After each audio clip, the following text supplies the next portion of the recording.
सरपंच साहब, सबसे बड़ी मुद्दा यह है जो कहीं ना कहीं आज़ादी के बाद से अपने बिहार में सरकार बन रही है, चाहे वो जदयू की हो, बीजेपी की हो या राजद की हो। तो सरकारें तो बन रही है, लेकिन फिर भी आपका क्षेत्र जो है कहीं ना कहीं अति पिछड़ा क्षेत्र है।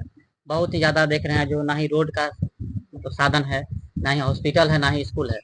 इस पे आप क्या कहना चाहेंगे? ये बात आपका सत्य है कि इलाका ये बहुत पिछड़ा हुआ है और आप इस इलाका में गए आए हैं।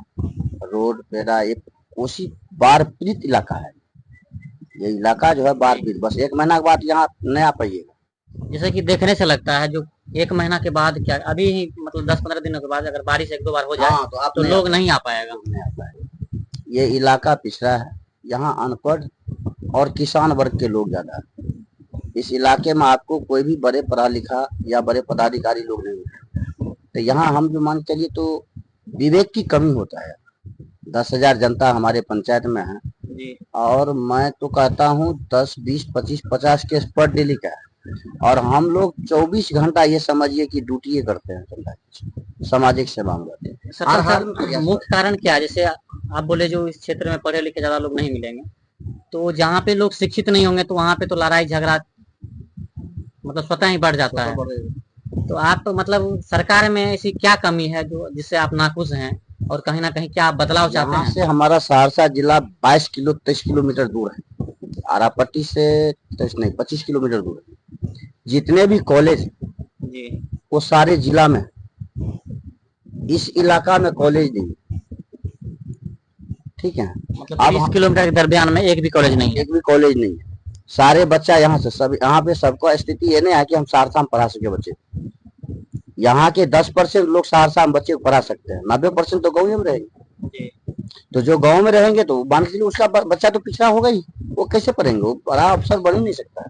तो सरकार दावा कर रही है जो हम जगह जगह स्कूल कॉलेज रोड बनवा दिए हैं, लेकिन ऐसा तो नहीं लगता आपके पंचायत में? बनवा देखिए बनवा दिए हैं, वो अभी तक सक्सेसफुल नहीं है। अभी तक वहाँ सक्सेसफुल नहीं है। बच्चे लोग जो है सो वहाँ, जैसे मान के चलिए इलाका इतना पिछड़ा है कि मैं अपने जवान बेटी को यहाँ से 2-4 किलोमीटर दूर नहीं भेज सकता हूँ।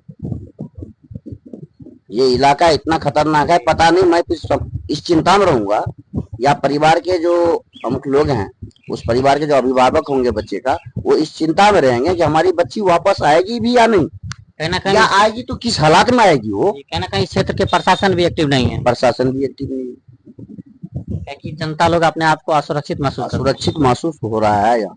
आप तो सरपंच साहब हमेशा जनता के बीच में रहते हैं, कहीं ना कहीं आप जमीन से जुड़े हुए प्रतिनिधि हैं, तो आपके लिए लोग आवाज क्यों नहीं उठाते? संसद में भी एक आवाज नहीं उठा है, और सरकार से आप क्या शिकायतें हैं? यही शिकायत है हम लोग का। हम लोग भी यही चाहते हैं कि कभी संसद में, विधानसभा में, विधान परिषद में हमारे बारे में भी कुछ आवाज उठाया जाए। बड़े नेता जितने भी हैं हमारे चौपर, मान के चलिए हमसे ही चुन करके तो वो भी जाते हैं।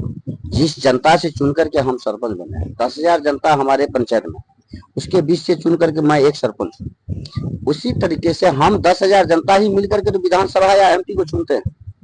और वो लोग सिर्फ अपने बारे में बात करते हैं, वो लोग अपने पेंशन के बारे में बात करते हैं, वो लोग अपने भत्ता के बारे में बात करते हैं, जबकि कानून भी संसद ही बनाते हैं। जो क्या कहीं हमारे बारे में भी तो आवाज उठाना चाहिए। उन में हमारे बारे में कभी कोई चर्चा ही नहीं होगी तो हमारे बारे में कौन विचार करेगा। आज मान के चलिए 2500 रुपये तनख्वाह है सरपंच। मात्र आप लोग का 2500 रुपये वेतन? जी सिर्फ 2500 रुपये, और 15 महीने 18 महीने हो गया है, 18 महीने से हम लोग को वेतन वो भी नहीं आया। तो फिर सरपंच साहब आप लोग का कैसे गुजारा होता है? मतलब जैसे 25 रुपया वेतन है, वो भी नहीं मिलता है टाइम पे, तो फिर आप लोग कैसे मैनेज करते हैं? हम लोग किसान वर्ग के लोग हैं। परमात्मा का देन है कि कुछ जगह जमीन है उसको उपजाते हैं। ये दोनों काम करते हैं, हम दो ही काम करते हैं इस वक्त। जनता का सेवा करते हैं, अपने खेत में कुछ देर मेहनत कर लेते हैं। मतलब किसान भी हैं? किसान है, मेहनत कर लेते हैं। तो मान के चलिए बस उसी से गुजर बसर चल रहा है। उसके अलावा हम लोग के पास कोई साधन भी नहीं। तो आप लोग क्या मांग करना चाहते हैं और क्या चाहिए आप लोगों को, और ऐसा बदलाव क्या हो जो जमीन से जुड़े जनप्रतिनिधि हैं उनको सुविधा मिलनी चाहिए और मौका मिलनी चाहिए, ताकि वो जनता के बीच जाकर के उन समस्याओं को दूर कर सके? क्या है कि सांसद और विधायक तो प्रत्येक दिन तो क्षेत्र में आ नहीं सकते हैं, वो तो सिर्फ उनको जनता के बीच से चुन के जाते हैं, एसी में बैठे हुए रहते हैं। हम तो ये भी देखे हैं, हमारे क्षेत्र के सांसद जीत करके गए तो सिर्फ एक ही बार अगले चुनाव, जो अभी चुनाव बीता है, जी। तो अब की बार चुनाव से पहले वो एक दिन घूमने के लिए आए, बीच में 5 साल इस इलाका में नहीं आए। सांसद को टाइम कहाँ है? सांसद तो सदन में बैठते हैं या पटना बैठते हैं जब उनको मौका मिलता है। मान लीजिए सदन में भी बैठते हैं, लेकिन जनता की समस्या को तो सुनना चाहिए उसको। जनता को समस्या को अगर वो रखेंगे, हम उनके तक पहुंचाते हैं, वो सदन में रखे, तो हो सकता है कि हमारी जनता के लिए भी कुछ बारे में सोचा जाएगा, हमारा भी कुछ कल्याण हो सकता है। ये तो उन लोगों को ऐसा नहीं करते हैं, इसके पीछे क्या कारण हो सकता है? क्या वोट बैंक का कारण हो सकता है या कुछ और?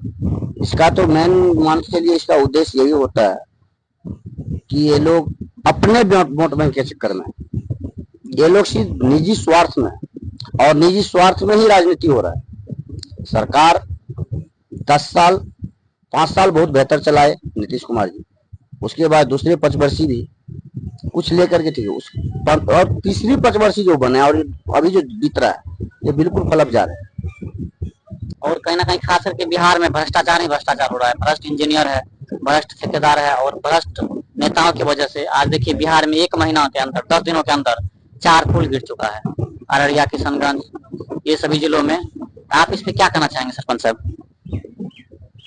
इसका क्या कारण है? इसका कारण तो यही है कि मान के चलिए कहीं नहीं, ये कमजोर जो पुल हुआ है, पुल का कमजोरी का एक ही कारण है कि इसमें बहुत लोग बंटवारा करता होगा। जब हम कमजोर तभी होगा जब हम उसमें चोरी करेंगे। कहीं ना कहीं नीचे से ऊपर तक इसका कनेक्शन, नीचे से ऊपर तक इसका कनेक्शन होगा, निश्चित है, होगा क्या है। अभी मैं कहता हूँ, मैं ब्लॉक मैसी ब्लॉक में अगर हमारे जनता जाते हैं तो रो करके आते हैं। ऐसा कोई टेबल नहीं है जिस टेबल पर घूस नहीं लगता है। अब बगैर घूस का उसका काम ही नहीं होता है। लोग जाति आवास से भी बनवाने जाते हैं तो कहीं ना कहीं 200-250 रुपया लगता है, उसमें भी पैसा लगता है। बुरा पेंशन अप्लाई करेंगे उसमें भी 500 रुपये लगता है। थाना की बात करें, ऐसा कोई थाना में है, चौकीदार नहीं छोड़ता है जनता को।